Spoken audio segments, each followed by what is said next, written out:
There is something ancient in our relationship with fire. Long before we had doctrines or institutions, before we even had words sophisticated enough to explain ourselves, we gathered around flames. Fire warmed us. Fire fed us. Fire protected us. Fire transformed what we placed inside of it. And fire asks something of us in return: attention, respect, care. Fire still does all those things. And if you have ever sat around a campfire, and I suspect that most of you have, you know that fire invites reflection, and it has the power to draw people together. Fire does not pretend. It shows us what is combustible. It shows us what cannot be held forever. Here in this Unitarian Universalist tradition of the fire communion, fire is not about purification, as it is in some traditions. We don't make burnt offerings or require fire to cleanse our ritual spaces. Yet clearly, it is important to us because each week this and other Unitarian Universalist congregations light a chalice, adding flame to a container.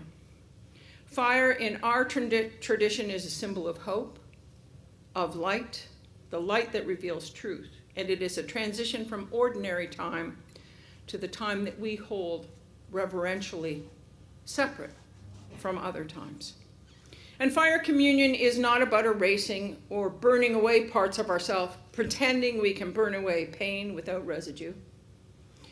We know that our experiences, our transformations, and our pain all leave their mark on what is to come. Fire leaves something of itself behind. So for us, fire is about honesty. It's about discernment. It's about choosing again and again and again what we will carry forward and what we are ready to set down.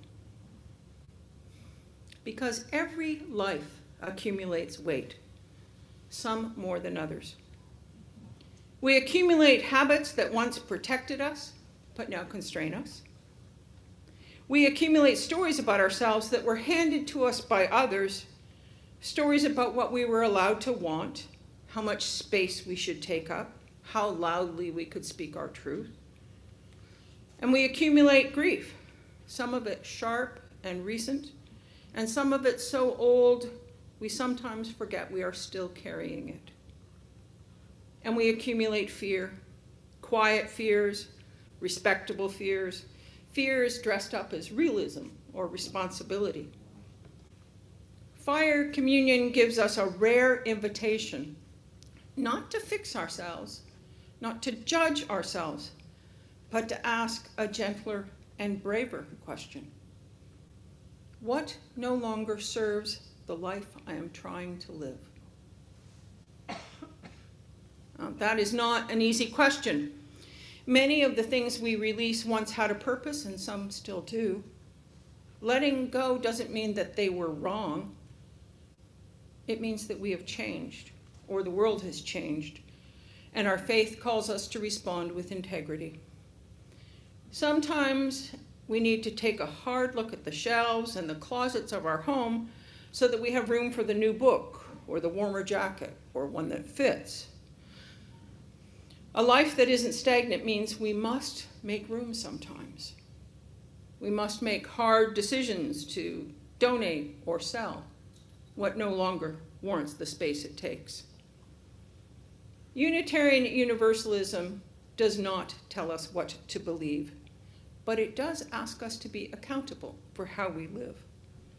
Our principles speak of inherent worth and dignity, justice and compassion, acceptance and encouragement towards spiritual growth, of dismantling racism. And fire communion sits right at the intersection of all of those commitments. Because growth requires release. Maybe what you used to believe doesn't serve you anymore in your current phase of life.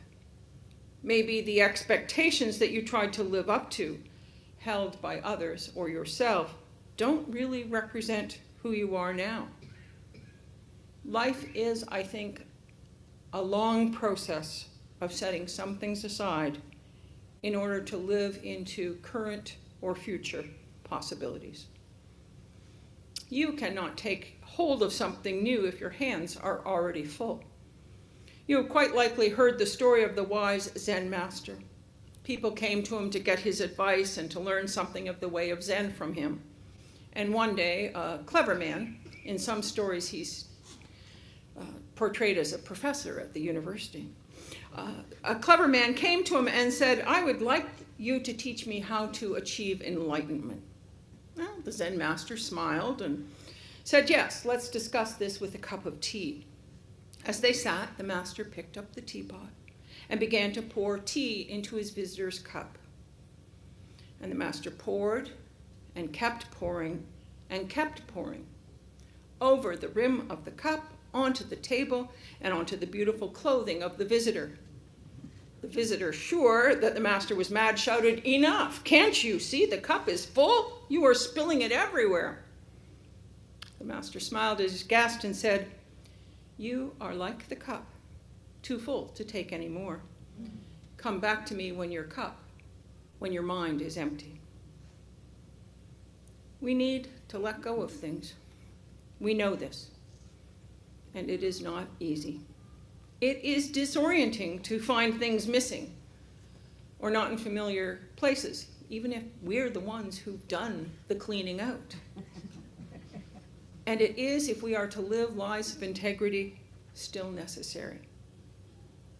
Fire communion gives us a rare invitation not to fix ourselves, not to judge ourselves, but to ask a gentler and braver question.